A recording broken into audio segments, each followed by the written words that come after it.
Boa tarde, pessoal. Mais um vídeo do canal. E no vídeo de hoje eu vou comentar sobre aquele texto que eu li para vocês inteiro há umas semanas atrás, que é o capítulo 1, texto e textualidade. Ele é um texto que na leitura pode ter parecido um pouco difícil, mas ele é super fácil de entender e super de boa. Eu até tentei facilitar com os slides, vocês podem até ver que dei uma fugida assim um pouco do que realmente ele estava falando para tentar facilitar. E aqui falando com vocês, eu vou tentar ajudar vocês a entenderem aquele texto, né? Vamos lá.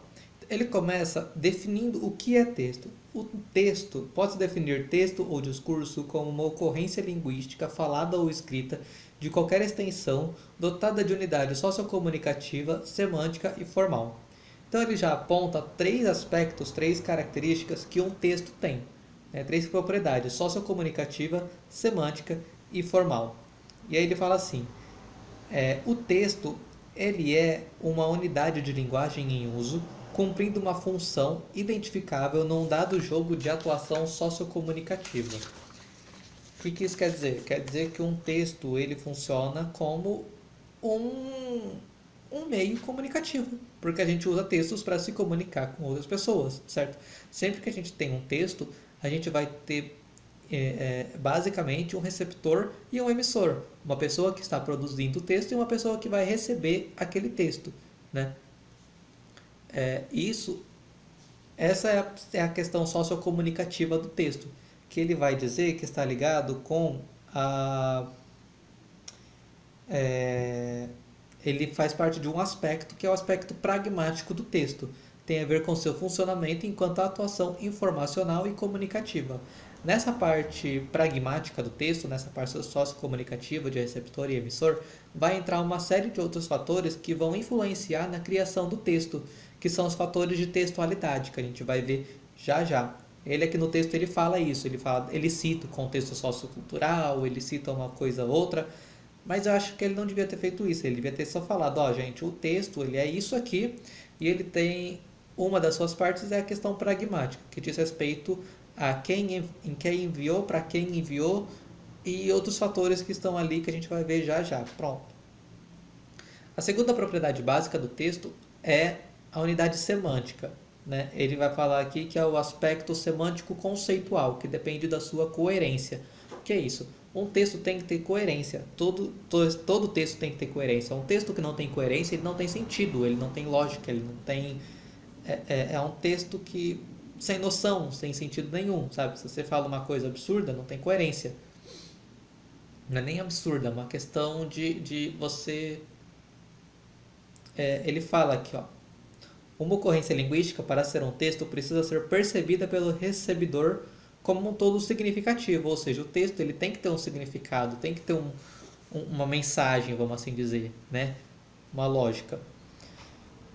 Ah, e para terminar, ele fala que o texto se caracteriza pela sua unidade formal material, que é a sua coesão. A coesão é a forma do texto, é o modo como o texto foi escrito, né? E aqui a gente entra um pouco na parte de gênero. Qual que é o gênero daquele texto? Isso também está relacionado com outras questões. O texto ele pode ter sido escrito como sendo uma carta, ele pode ter sido escrito como sendo um apelo, um pedido, uma dissertação, uma defesa de tese, enfim, o gênero do texto, a sua forma diz muito do que é aquele texto, para que ele serve, para quem que ele é, né? A parte da coesão intercala muito com a parte pragmática do texto, com seus fatores de textualidade, que a gente já vai ver agora. Então essa primeira parte, apesar dele usar muitas palavras rebuscadas e difíceis, ele quer dizer basicamente isso, que um texto ele é uma unidade sociocomunicativa de grande, dotada de um discurso de ocorrência linguística, falada ou escrita, que possui dotada de unidade sociocomunicativa, que é o fato de ter um receptor, um emissor e alguns fatores de intertextualidade ali no meio, que vão influenciar o texto. Ele possui uma semântica, ou quer dizer, ele tem uma mensagem, e ele tem uma forma, ele tem um modo pelo qual ele foi feito, produzido, né? Aí ele vai começar falando da coerência. A coerência, como eu já falei, é o sentido do texto. todo texto que você vai falar para alguém, se você não tem coerência, você não consegue deixar a mensagem do texto clara, você não consegue falar direito, você não consegue escrever direito. A coerência é importante para você organizar as ideias do texto que você está querendo passar para as pessoas, sabe? Não só você, mas qualquer pessoa que estiver escrevendo um texto ou falando um texto. Ah, é a lógica interna resultante dos significados que a sua rede de conceitos e relações põe em jogo. E é também a compatibilidade entre essa rede conceitual e o mundo textual e o conhecimento do mundo a quem processa o discurso. Né? Então é basicamente o que? Tem que ter sentido. Não adianta você falar uma coisa absurda que não tá no nosso mundo que não vai dar bom. Entendeu?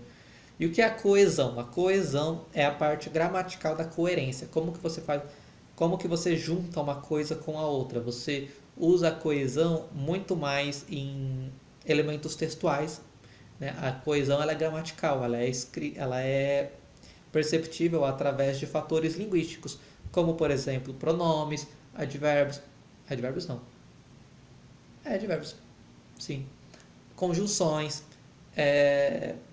pronomes, conjunções, qual que é o outro bang? Artigos, bang. Enfim, ele dá alguns exemplos aqui de coesão que eu acho até desnecessário, coesão lexical, coesão de outra coisa, substituição, desnecessário, desnecessário. Você só precisa entender que os elementos de coesão eles são usados para você fazer o quê? Igual ele fala aqui, ó. Eu adorei esse exemplo. Né? Isso aqui é coesão pura. João saiu, Paulo chegou. Paulo saiu assim que João chegou. Paulo saiu, mas João chegou.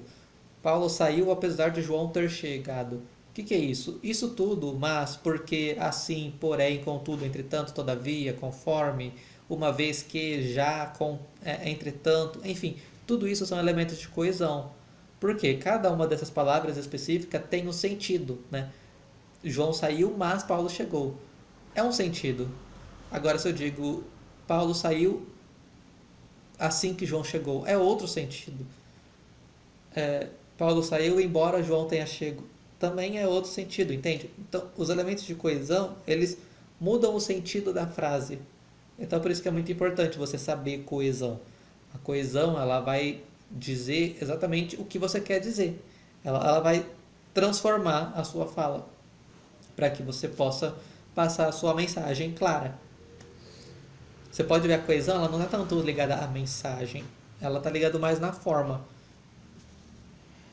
Ai, ai, que preguiça. Aí aqui ele vai falar dos fatores da textualidade, fatores pragmáticos de textualidade. Ele fala que um texto ele possui alguns fatores que se relacionam entre si e com a coerência e com a coesão para dar sentido ao texto e para passar outras questões importantes. Por exemplo, ele vai falar da intencionalidade. A intencionalidade é basicamente o que você quer. Né? Sempre que você faz um texto com algum propósito. Você não vai fazer um texto do nada. Nem que seja para se divertir. A sua intenção ao escrever esse texto foi se divertir. Ou divertir os outros. Se você faz uma piada, por exemplo, é para divertir os outros, para rir. Uma paródia é para rir, para divertir. Ao contrário de uma oração. A intenção de uma oração não é divertir uma pessoa. Pode ser agradecer, pode ser fazer um pedido, né? Desculpa. A intencionalidade, então, é isso. É a intenção do seu texto. Para que você está fazendo isso daí, meu filho? Me fala. Você está fazendo um pedido de desculpa? Você está fazendo uma reclamação? Você está fazendo um agradecimento? Né? Você está defendendo? Você está criticando? Você está julgando? Você está xingando? Né? O que é isso? Para que é isso? Qual que é a intenção? O que você quer? Você quer convencer o seu leitor? Você quer deixar ele emotivo? Você quer que ele fique chateado? O que você quer com isso? Isso é intencionalidade, entendeu? Aí tem a aceitabilidade. Essa parte é um pouco difícil de ter que ler, peraí. A aceitabilidade, esse é um pouco mais difícil de explicar, mas é o que? É a capacidade que o receptor, a pessoa que está recebendo a mensagem, de entender aquela mensagem. E isso é um pouco difícil. Você tem que, quando você está escrevendo uma mensagem ou um texto para alguém, você tem que pensar quem que é essa pessoa que está recebendo esse texto. Por exemplo, se você vai escrever um livro infantil, E nesse livro infantil você decide parar o seu livro infantil e colocar uma parte de economia ou sobre direito penal para as crianças. Ou colocar trechos bíblicos, sabe? Igualzinho tá lá na Bíblia, sem fazer nenhuma modificação. Colocar trechos iguaizinhos tá no Código Penal, sem mudar nada. A criança não vai entender merda nenhuma, entendeu? Isso é aceitabilidade. Você usar as palavras certas para a pessoa para quem você está falando. Você deixar a mensagem clara. É você transformar o seu texto. É a adaptação do seu discurso, do seu texto, para o seu receptor e conseguir entender. Às vezes a pessoa com quem você está falando, ela possui características que, que fazem ela precisar de um texto modificado para entender. Como, por exemplo, uma criança vai entender um texto que tiver escrito voltado para a criança. Uma pessoa que mora em uma determinada região, se você for conversar com ela e usar determinados termos, pode ser que ela não entenda, né? E o vice-versa. Uma pessoa que faz parte de uma cultura ou de uma religião, pode ser que não entenda um texto de alguma outra coisa muito distante da realidade dele, assim como uma população indígena, imigrantes, enfim. Isso é aceitabilidade, é você parar para pensar para quem que eu estou escrevendo e perceber que essa pessoa pode ter conceito de mundo bem diferente do seu. E você precisar alterar o seu texto para poder garantir que a outra pessoa entenda o que você está querendo dizer. Isso é aceitabilidade. Além disso, a aceitabilidade cumpre uma outra coisa. Quando você não é claro o suficiente no seu texto, as pessoas podem fazer uso da aceitabilidade para preencher lacunas que você deixou. Por exemplo, se eu falo assim, mãe, vai lá no terminal para mim, compra uma passagem para as 8 horas para eu viajar para não sei aonde. Ela vai entender que eu estou querendo dizer 8 horas da noite do dia de hoje, provavelmente. Se eu quiser para as 8 horas do dia de amanhã, eu deveria ter especificado, entendeu? Então, assim, quando você deixa lacunas, o seu receptor vai interpretar do modo que ele quiser, do modo que ele achar mais conveniente. Ai, me fugiu a palavra, Xana. Do modo que for mais conveniente, isso, conveniente. Essa preenchimento de lacunas pode ser bom, como pode ser prejudicial, mas aí é erro seu de não ter especificado o que você deveria ter especificado, certo? Isso é aceitabilidade, basicamente. Aí ele vai falar. O terceiro fator é a situacionalidade. Nome feio. O que é isso? É a situação. Na onde você está falando? Qual que é o contexto da tua fala, do teu texto? Você está falando para quê? Para quem? Né? Se você está numa festa, a situação provavelmente é de alegria, é de exaltação, entendeu? Você vai ter uma forma de falar. Ao contrário, se você está, por exemplo, em um velório, você não vai fazer show num velório, né? Ao menos você seja inimigo da pessoa. Ai, que maldade, não pode. Se você vai numa igreja, é uma situação, né? É uma ocasião específica.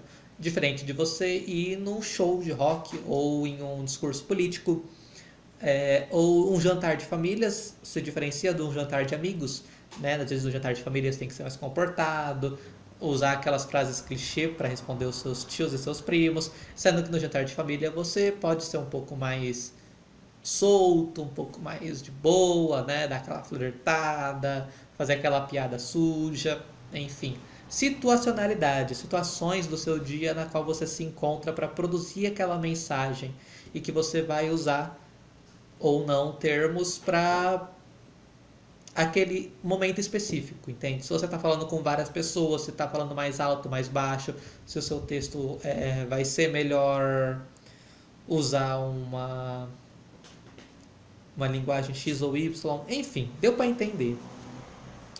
Depois da situacionalidade vai dar informatividade. O que é isso? A informatividade é a capacidade de você passar informação para quem está te ouvindo, né? Todo texto ele tem alguma coisa nova, né? Ninguém escreve um texto falando coisas, até escrevem, mas não deveriam. Se você escreve um texto falando de coisas que todo mundo já sabe, nem escreve, porque você já tem um outro texto, sabe, falando exatamente aquilo que você já falou, então para que escrever outro texto? Você entende? A informatividade é o grau de informação que você vai passar para a pessoa que está lendo ou ouvindo aquele texto. Ele fala aqui que se você pega um texto que já está muito batido, como ele chama de senso comum, é chato, não acrescenta nada de novo, fica entediante, todo mundo já sabe o que você está falando, mais do mesmo. E se você pega um texto extremamente inovador e você simplesmente lança ele no ar sem dar contexto histórico, sem dar uma volta antes, porque assim, todos nós temos um pequeno conhecimento sobre um assunto. Se você chega em mim e começa a conversar de química, dependendo do que você falar, eu não vou entender. Agora, se você chegar em mim e falar, não, Pedro, olha, sabe o carbono, que é o C? Ah, sei, carbono, aprendi na escola. Então, aí já começa o fio da meada que eu entendo. A partir desse fio, você puxa para o que eu não sei, e aí eu vou aprender, entendeu? Você não pode simplesmente chegar em mim e tacar uma informação extremamente nova. Você tem que fazer uma ponte entre qual parte desse assunto as pessoas têm conhecimento para a parte nova do assunto que você vai falar, entendeu? Se você vai falar de um tópico como, por exemplo, economia, e você já chega falando um monte de informação que as pessoas nunca ouviram falar, pode ser que elas não entendam. Sabe? Às vezes você precisa começar puxando um gancho que as pessoas já entendem. Ó, sabe o INSS que você paga? Sabe as suas férias, seu 13º salário? Então, estão querendo fazer uma coisa, isso, aquilo, entende? Isso é informatividade. Você vai pegar coisas que a pessoa já sabe e acrescentar um pouquinho mais de informação para que o seu texto seja inovador, né? Porque se não for inovador, qual é a graça de fazer um texto? E para finalizar, ele fala que o último fator de textualidade é a intertextualidade. O que é isso? Todo texto, ele não surge do nada. Geralmente um texto está interligado com outro texto. Sempre que você escreve um texto, é muito difícil você fazer um texto que não se relacione com outro texto. Eu estou falando muito texto. Mas não posso, eu não tenho o que fazer. Porque assim, se você vai escrever algo, você vai falar da sua vida, é algo que já aconteceu, sabe? Se você vai escrever um poema, você escreve um poema, mas pode ser que nesse poema você faça citações de outro poema que você viu, ou de alguma coisa que alguém te falou, ou de uma música que você ouviu. Se você vai ler uma notícia, essa notícia aconteceu. Provavelmente daqui a um tempo vão lançar uma outra notícia sobre a mesma notícia, só que dessa vez com informações atualizadas, sabe? Então a intertextualidade ela está muito presente no dia a dia, apesar da gente não perceber. Sempre que a gente vai falar de uma coisa, é uma coisa que já foi falada antes, que já foi dita antes. E é importante você mencionar isso que você já viu antes. É claro que você pode sim colocar algo extremamente novo, mas você sempre vai retomar algo que já foi dito. E é importante, se for um caso de um texto ou alguma coisa do tipo, você citar as pessoas que foram as criadoras daquilo, né? Por exemplo, a gente tem várias obras clássicas, tanto a literatura e não só de literatura, mas de filme, música, que são clássicos e como eu estava dizendo, os clássicos eles servem para a gente de inspiração. E isso é uma intertextualidade, né? Sempre que você faz uso de algo que já existe, você está fazendo uma intertextualidade. E aí é isso. Aí ele acaba aqui fazendo...